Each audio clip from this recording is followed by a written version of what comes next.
Welcome back to the Stimulating Stuff Podcast. You like that Philly accent? Podcast. I'm your host, Rich Vogel, and today I'm going to revisit the topic of psychology. You may remember my last foray into psychology was the episode on narcissism.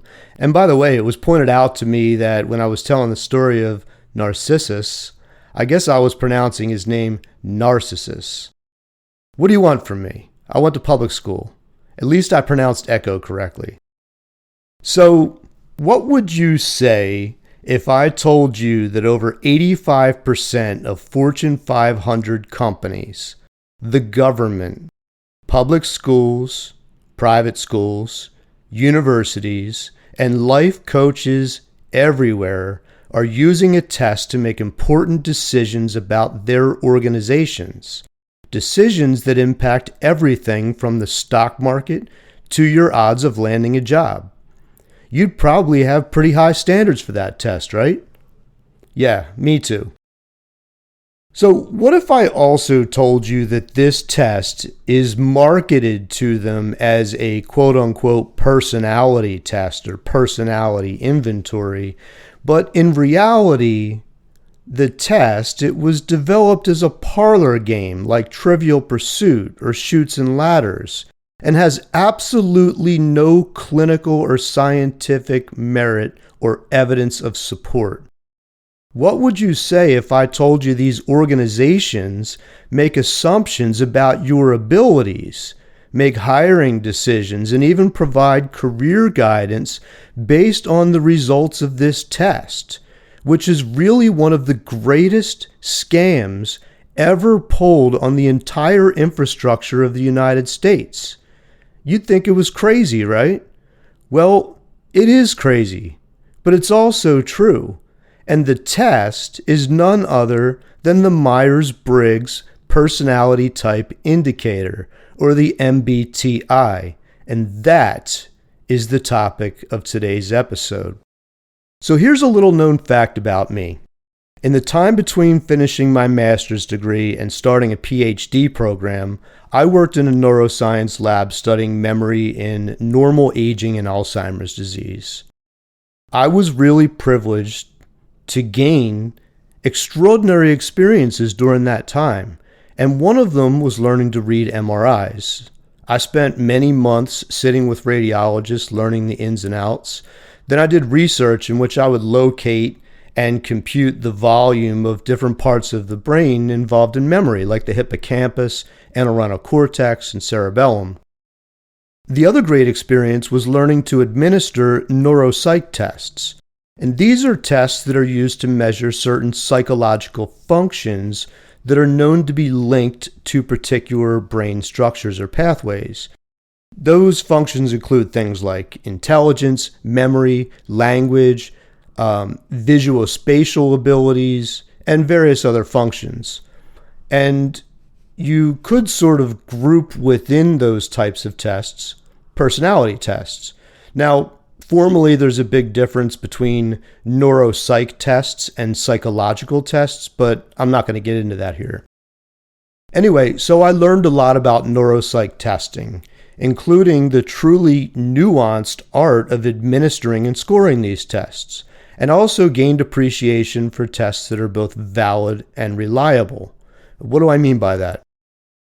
Well, validity refers to the extent to which a test really measures what it's supposed to measure, and reliability refers to the extent to which a test results can be reproduced from one setting to the next. And I mention this because the Myers-Briggs Type Indicator, which I'm going to call the MBTI from now on, is marketed as a personality test, but it fails to meet these two basic standards. And I mentioned before that it's used by Fortune 500 companies, government agencies, schools, and even career coaches. But you know who doesn't use this test? Reputable psychologists.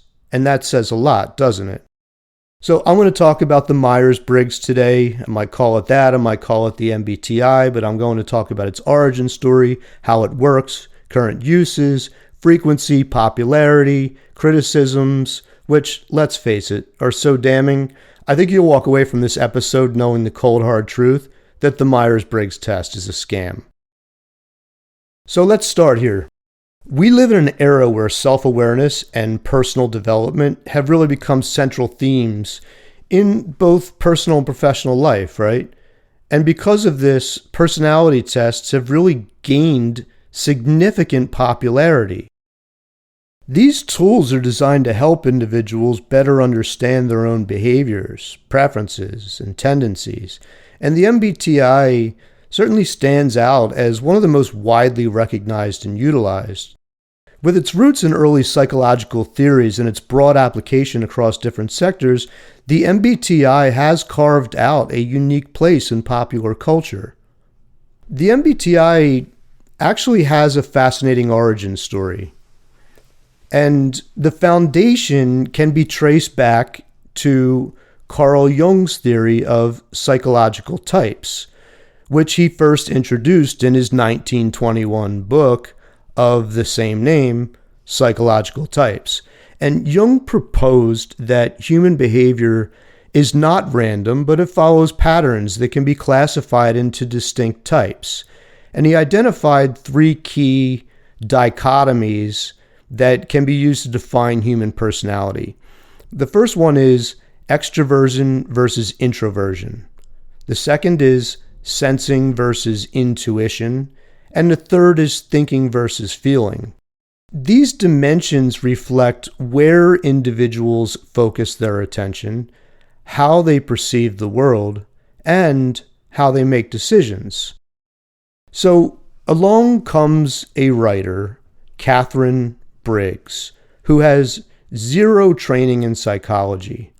And there's nothing exceptional about Catherine except the fact that she became fascinated with Jung's ideas. Briggs had always been interested in human behavior, and aren't we all, right? And she'd been developing her own theories before discovering Jung's work. And her daughter, Isabella Briggs Myers, shared her interest and eventually took over her mother's work. And together they aimed to create a practical tool that could make Jung's theory accessible to the general public, especially in understanding and improving personal relationships and interpersonal relationships. The motivations were different for mother and for daughter, though. So Catherine Briggs, the mother, she's born in 1875. When she really starts investigating psychological type at the beginning of the 20th century, she's interested mostly in figuring out and labeling her son-in-law. Later, she becomes interested in psychology as a child-rearing tool. She wants to know how you can essentially classify or label your children very early in life and figure out what they should specialize in. She thought that it was really valuable for parents because you wouldn't push your children to do things that they didn't innately prefer to do. She viewed it as a tool for early childhood education and essentially assigning children to neat little classification boxes to push them in the right career direction at an early age. So the daughter, Isabel Briggs Myers, she's Catherine's daughter, she inherits this way of thinking about type from her mother in the 1940s. Now, around the same time, and we're talking during World War II here, she sees the rise of all these new quote-unquote personality tests that are supposed to match workers to jobs that are best suited to them. And she takes issue with many of these tests because they divide workers into good workers and bad workers, or workers who have a normal personality and workers with an abnormal personality. Word has it that she thinks, what if I devise an indicator in which all types are created equal, and each type had their place in the world? And this indicator would help sort people into the jobs that were right for them. And by people, really what we're talking about here is women. devising a test so that their male bosses could figure out how best to utilize them during the wartime economy. In other words, they're trying to sell this test while making the claim that they could help determine what women would be best in which jobs. Excuse me for a second. Barbie, just get in the box. Barbie, back in the box. Thank you. Sorry, where was I? Oh, right. So, around 1943, Isabel Briggs Myers was working in Philadelphia, my hometown. What? So she's working in Philadelphia with a management consulting firm, and she starts selling these indicators to their biggest clients, which are GE, Standard Oil, and New York Life Insurance Company, and others. So these companies are all using it to interview job candidates. And remember, this is a test that was designed to understand a son-in-law. It was not a test that was designed with any scientific investigation or merit. So they're using this test to interview job candidates. And get this, the insurance companies are using it to figure out if they should charge certain people with certain personality profiles higher premiums for their life insurance. Fun stuff, right? So it's mostly just these individual corporations in the beginning, but everything changed in the 1980s when its popularity exploded. So it's in the 1980s that management consultancies, big Wall Street firms, they're placing an emphasis on people's personalities, and they're talking about marketing yourself in certain ways. The type indicator, it then explodes as this tool for marketing oneself. So by the 1980s, the MBTI had become one of the most widely used personality assessments in the world, with applications ranging from career counseling to team building exercises in corporate settings. The MBTI's growth was also facilitated by the rise of the self-help movement, which emphasized personal growth and self-understanding. Today, the MBTI is available in over 20 languages, and it's used by millions of people worldwide. The test is even so popular that people put the results of their test on their social media and dating profiles. In fact, if you go to the website for the MBTI and you look at the leaders of the organization, they all have their scores below their names too. Personally, I've been forced to take the MBTI in those corporate team building exercises, and I've personally taken it over the past few months during this job search process in various applications. And what's interesting is that the results are super easy to fake. All you really need to know is what the person or group administering the test is looking for. I mean, each question is basically a dichotomy, and we'll get this in a second. You get a yes or a no, or you get a this or a that, and you figure out pretty quickly, okay, is this asking me if I'm an extrovert or an introvert? Is it asking me if I'm sensing or feeling? Anyway, I'm getting ahead of myself. So let's talk about how the MBTI works. Maybe that'll help out a little bit. It's based on 4 dichotomies, and each represents a spectrum between 2 opposing preferences. These dichotomies, they combine to create 16 distinct personality types, each with its own unique characteristics. So let's talk about the 4 dichotomies. The first one is, and some of these are going to be similar to what we described with Jung, but with a twist. So the first one is extroversion versus introversion. And that describes where individuals essentially focus their energy and attention. Extroverts get energized by interacting with the external world, while introverts are more focused on their internal thoughts and reflections. I know that's not perfectly accurate, but I'm trying to keep it high level. Okay, the second dichotomy is sensing versus intuition. And this pertains to how individuals gather information. Sensors prefer to focus on concrete, factual information gathered from their five senses, whereas intuitive individuals look for patterns and possibilities, often relying on their gut feelings. The third dichotomy is thinking versus feeling, and this describes how individuals make decisions. Thinkers prioritize logic and objective criteria, while feelers are more likely to consider personal values and the impact of decisions on others. And then the fourth dichotomy is judging versus perceiving. This describes how individuals approach the external world. Those who prefer judging like structure and order, making decisions quickly and sticking to plans. Perceivers, on the other hand, are more flexible and spontaneous, preferring to keep their options open. So when these four dichotomies are combined, they form, as I said before, 16 different personality types, each identified by a four-letter code. So, for example, when you take this test, you could be classified as an ENFP, which stands for extroverted, intuitive, feeling, perceiving person. Or you could, as another example, be an ISTJ, an introverted, sensing, thinking, judging person. And each type is associated with certain traits, strengths, and potential challenges, purporting to offer a comprehensive view of an individual's personality. So when you take this test in one of those corporate team building exercises, right, and you get your four letters, then you're going to get this prepackaged description about you.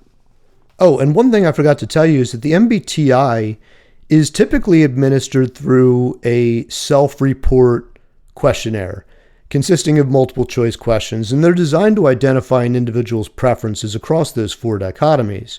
So it can be taken in various formats. There's online versions, and in my experience, I think it takes about 20 to 30 minutes to complete. But then once completed, you receive your four-letter personality type along with a detailed report that interprets the results. The interpretation that you get in that report, it focuses on helping you to understand your natural preferences rather than measuring abilities or predicting behavior.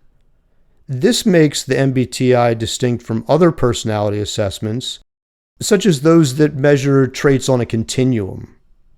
For example, rather than suggesting that someone is 50% extrovert and 50% introvert, the MBTI identifies whether they naturally prefer extroversion or introversion. That's what it says it does anyway, and it forces you into that dichotomy. And while the test makers acknowledge that individuals can exhibit behaviors from both ends of the spectrum in different situations, that little morsel of fact, by the way, fact, is often lost on the people who interpret the results. Why? Because they're trained to look for letter combinations and not to understand the extraordinarily complex dynamics of human behavior and personality. Okay, I digress. Not sorry. Nevertheless, the makers of the test argue that its utility lies in its ability to offer insights into how individuals perceive the world and make decisions, which can be valuable in both personal and professional contexts. By understanding their personality type, the makers argue, individuals can make more informed choices about their careers, relationships, and personal growth strategies. I might agree with that. Just the idea that by understanding yourself more, you can make more informed decisions. But if the understanding of one's personality type wasn't derived from an 80-year-old scam, sorry, I'm getting ahead of myself. Let's talk about how the MBTI is used today in a little more depth. So according to their website, the maker's website, it's used by companies like Microsoft, Ford, FedEx, the U.S. Army, and Cornell University, among many others. Their annual revenues are estimated to be in the realm of $65 million. They claim 88% of Fortune 500 companies use it, and it's used in over 115 countries. Well, there's no doubt the test has found widespread application in various fields, from personal development to organizational management. One of the most common uses of the MBTI is in career counseling. By identifying an individual's personality type, counselors help clients choose careers that align with their natural preferences and strengths.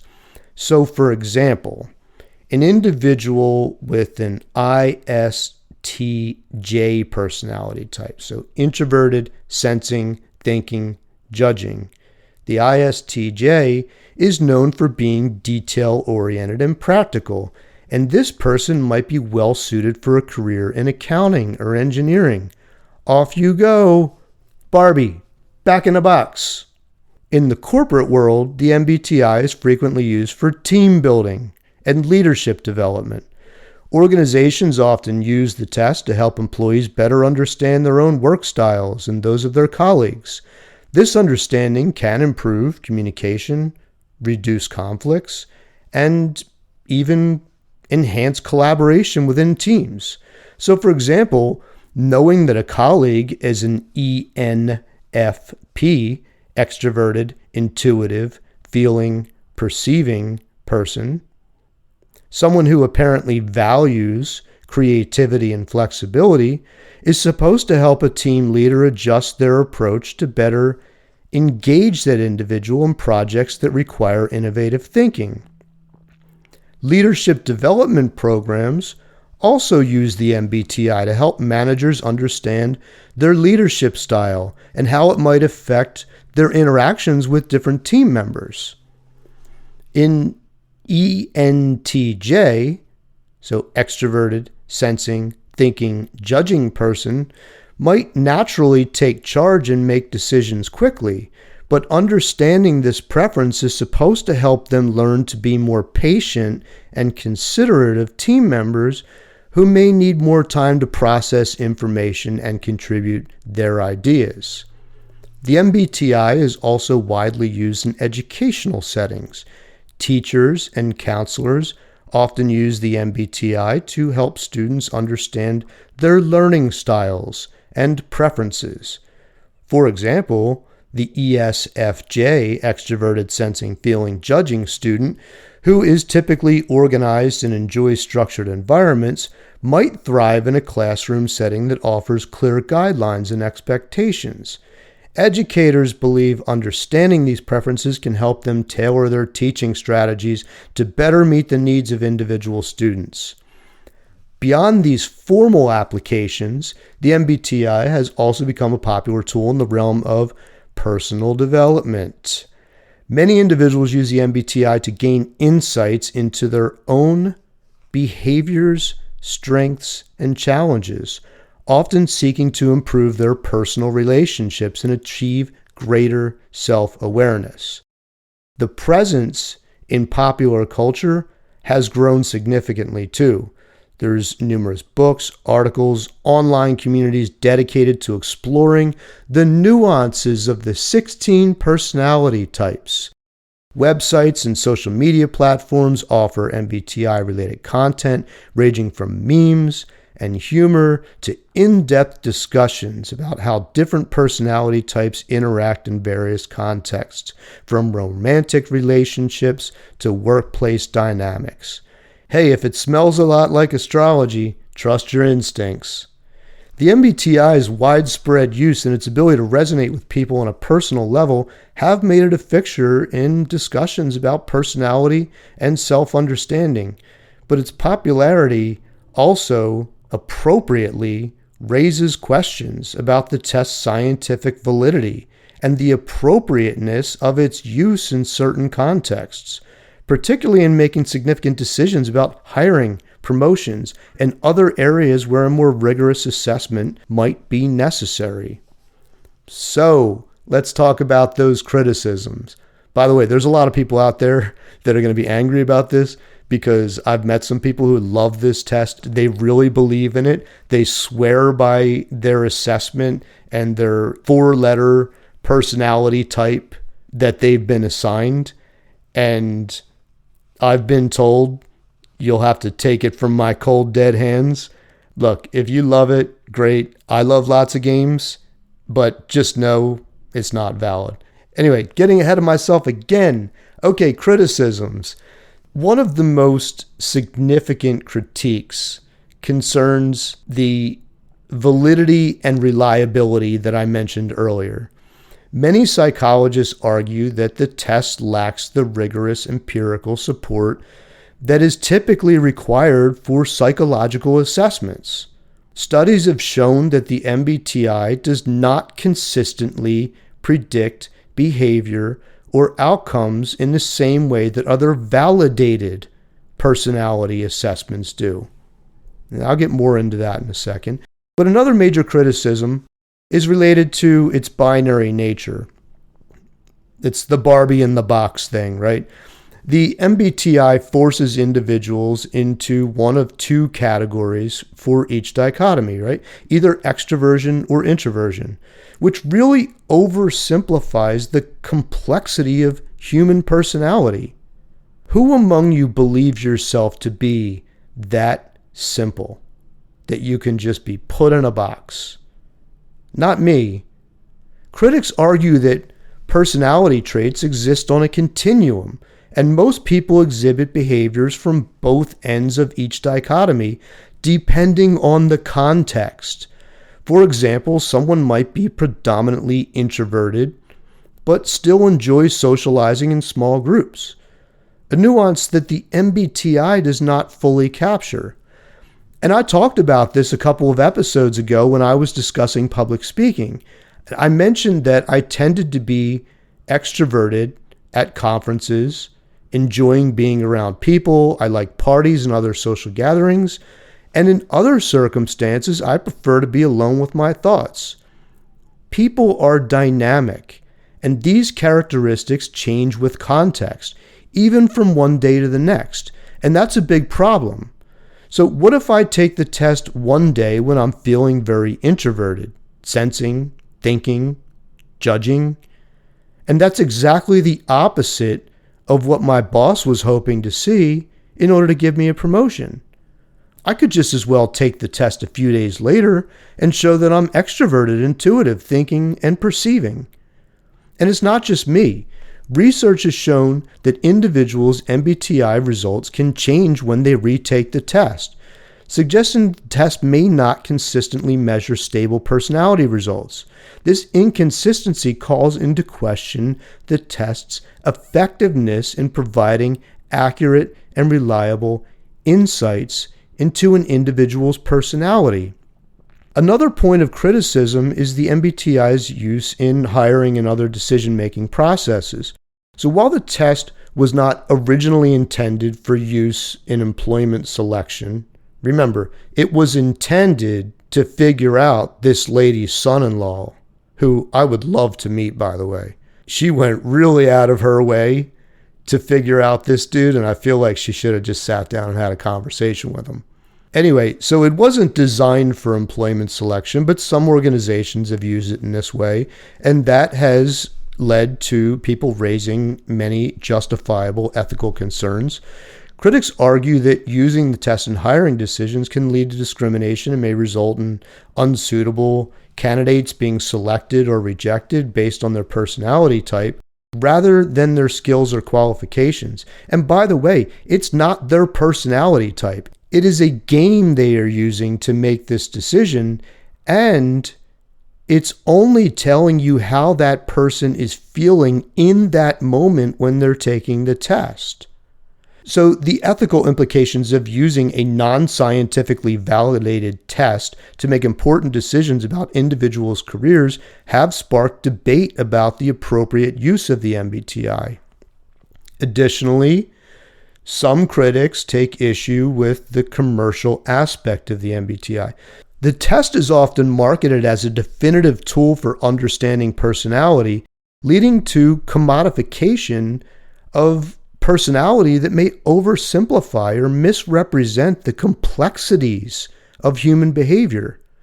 The popularity of the MBTI, fueled by aggressive marketing and the rise of the self-help industry, has led many to question whether its widespread use is more a result of effective branding and marketing than of its actual utility or scientific grounding. Despite these criticisms, the MBTI continues to be widely used and remains popular among many individuals and organizations. So, if you're going to stick your neck out there and criticize it, just be aware that people will say to you, "From my cold, dead hands." The test's promise of providing a framework for understanding oneself and others has certainly ensured its enduring appeal, even in light of it lacking even a shred of empirical supporting evidence. So the criticisms underscore the importance of using the MBTI with caution, recognizing its limitations, or better yet, don't use it at all, because the Myers-Briggs test is a scam. But if you're going to use it, gather some friends around the table, get some chips, dip, soda, whatever it is you do when you're normally playing something like cards, Trivial Pursuit, and you break out the MBTI. Have fun with it, but don't take it seriously. Okay, that's it for today. Thank you so much for listening. I love it when I see you sharing this podcast on socials and through word of mouth. Keep up the good work. In the meantime, please continue sending your comments, insights, and thought-provoking questions to stimulatingstuffpodcast@gmail.com. You know I always love hearing from you. I'm Rich Vogel, and that was Stimulating Stuff.